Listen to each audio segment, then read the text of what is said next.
Hello, boys and girls. Today we'll be reading Charlie Anderson by Barbara Abercrombie, illustrated by Mark Graham. Now, before we begin, I want you to take a careful look at our cover. What do you think this book will be about? Pause the video and talk with someone at home. I also want to show you two pictures before we begin. I want you to pay careful attention to the characters you see. So take a look at this picture. And then I want to show you one more picture. I want you to make a prediction about what you see in these two pictures, paying careful attention to the cat and the characters. Pause the video to talk to someone at home about your predictions. All right, now let's get started reading. Charlie Anderson.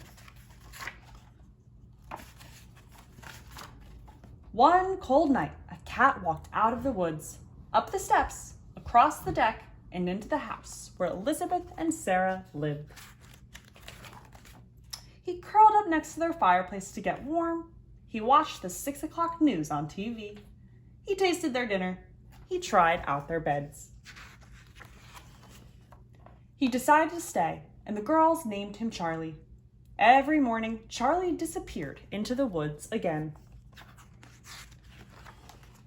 At night, when he came home, Elizabeth brushed him clean, fed him dinner, and made a space for him at the foot of her bed.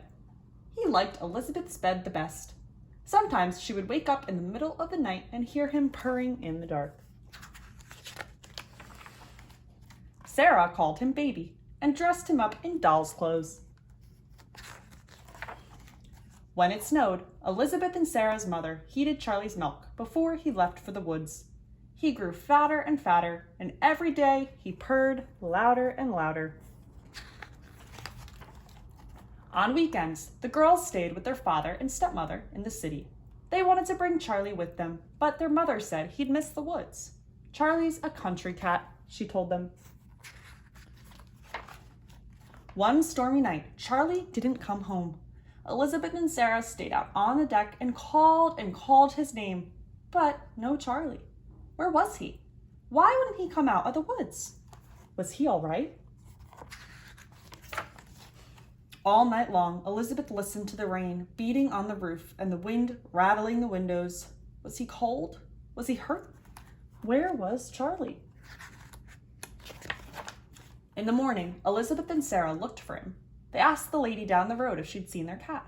She said no and offered them cookies, but they were too worried to eat anything, even her chocolate chip cookies. They went to the new house on the other side of the woods. Have you seen our cat? They asked. His name is Charlie. He's very fat and has gray striped fur. We have a cat with gray striped fur, said the man, but his name's not Charlie. It's Anderson. He's upstairs, asleep on our bed. They heard a meow, and down the stairs came a very fat cat with gray striped fur. Charlie, Sarah and Elizabeth cried. No, that's Anderson, said the woman. We've had him for 7 years. Right, Anderson? He looked at her and began to purr. But it's Charlie, Sarah said. He looked at her and purred louder. Is he ever here at night? Elizabeth asked. Anderson is a hunter, said the man. He prowls the woods at night. Charlie sleeps in my bed at night, Elizabeth said. He leaves for woods after breakfast. Anderson comes home at breakfast time, said the woman. He leaves right after dinner. They all looked at the cat. He sat at their feet, very happy and very fat. They call him Charlie Anderson now. Sometimes in bed at night, Elizabeth asks him, who do you love best, Charlie Anderson? And she could hear him purring in the dark. Just like Elizabeth and Sarah, Charlie has 2 houses, 2 beds, 2 families who love him. He's a lucky cat.